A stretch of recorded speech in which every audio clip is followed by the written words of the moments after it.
Okay, so picture this, a heart attack that just doesn't play by the rules. It hits younger people, a lot of them women, who have none of the usual risk factors. For years, this has been a kind of phantom that doctors have been chasing, and sometimes they get the diagnosis dangerously wrong.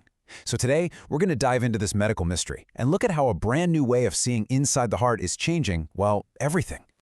And this quote from the research paper really gets right to the heart of the problem. The main tool cardiologists have been relying on for ages can be misleading. So what happens when your number one clue is actually a red herring? All right, so let's meet the culprit at the center of all this confusion, a condition that's a true master of disguise. It's called spontaneous coronary artery dissection, or SCAD for short. Now, this isn't your typical heart attack caused by plaque buildup. Nope. This is a physical tear inside the wall of the artery. Blood seeps into that tear, it pools, and it creates a blockage from the outside in, which, you guessed it, can cause a massive heart attack. And this is why SCAD is such a puzzle. I mean, it completely flips the script on who we think gets heart disease. We're not talking about the usual risk factors here. We're talking about young, otherwise healthy people. Get this, it's responsible for up to 1/3 of all heart attacks in women around 50. And even more amazing, over 90% of all SCAD cases happen in women. This is just not the patient profile we've all been taught to look for. So if SCAD is the mystery, the next piece of our puzzle is the tool we've been using to try and solve it. And, why it's often not up to the job. For decades, the go-to tool has been the coronary angiogram. You've probably heard of it. It's basically an X-ray of the heart's arteries that they take after injecting a special dye. It's been the gold standard for a long, long time. But standard doesn't always mean perfect. And right here, this is the fundamental problem. An angiogram only shows you the lumen. That's the space where the blood is actually flowing. It literally cannot see the wall of the artery itself. It's kind of like trying to figure out what's happening inside a room by just looking at its shadow on the pavement outside. You can see a shape, sure, but you have no idea what's really casting it.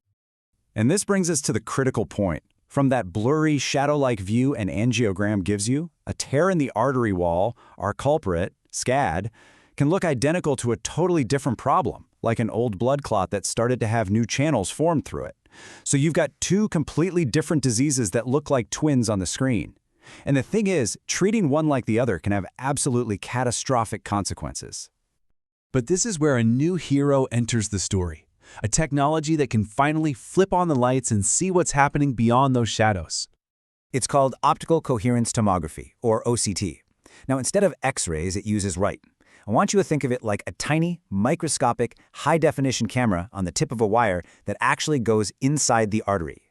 It gives doctors this incredible cross-section view of the artery wall itself. So you're not looking at the shadow anymore. You are looking right at the object that's casting it. And the level of detail here is it's mind-blowing. We are talking about a resolution of 10 to 20 micrometers. To put that in perspective, that is roughly the size of a single red blood cell. That's the power that lets OCT see the super fine structures, the tiers, the layers of the artery wall that an angiogram could only ever make an educated guess at. Okay, let's look at a real-world example. Here on the screen is an angiogram from a 45-year-old man. The doctors saw this narrowing, and their first thought was SCAD, a tear. But just looking at this image, could they be 100% sure? No way, it's ambiguous. And now for the big reveal. This is the OCT image from inside that exact same artery. So what do we see? It's not a tear, not at all. Instead, what we see is this organized mass with all these little tiny channels running through it. That is the textbook signature of an old, recanalized thrombus, a clot. The first diagnosis was wrong, and OCT proved it instantly. And that wasn't just a one-off.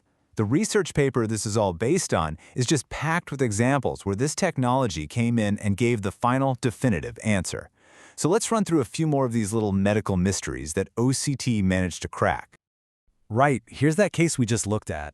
On the left, you've got the angiogram suggesting a tear, SCAD, but on the right, OCT comes in with the clear-cut evidence that nope, it's an old clot. And this is such a critical distinction because it completely changes the patient's treatment. From a conservative approach to needing aggressive anti-clotting therapy and a stent, getting it right really is everything.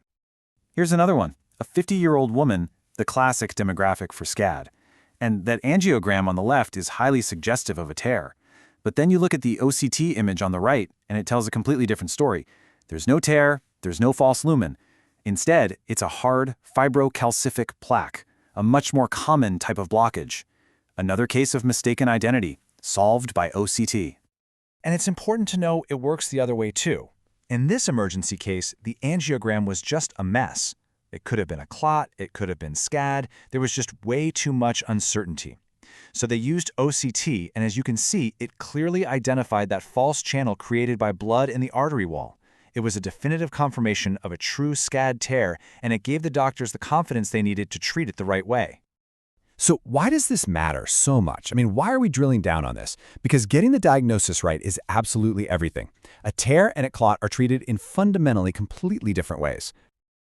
The key is that OCT can see these very specific features that are unique to each condition. With SCAD, it's looking for that blood trapped in the artery wall, creating a second, false channel. But with a thrombus, it's looking for those multiple tiny channels inside the main artery. These are the telltale clues an angiogram just can't see. So here's the bottom line. If you misdiagnose SCAD as a regular clot, and you try to put a stent in, you can actually make the tear bigger. You can make a bad situation so much worse, because that artery wall is incredibly fragile. And making the opposite mistake is just as dangerous.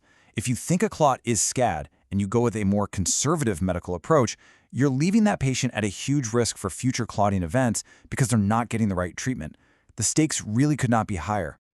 So all of this evidence, all these cases, they're pointing towards a fundamental shift in how doctors need to approach these situations. It's all about building a new, more accurate standard of care. And that brings us to the solution. The researchers who wrote the paper proposed this simple, evidence-based workflow.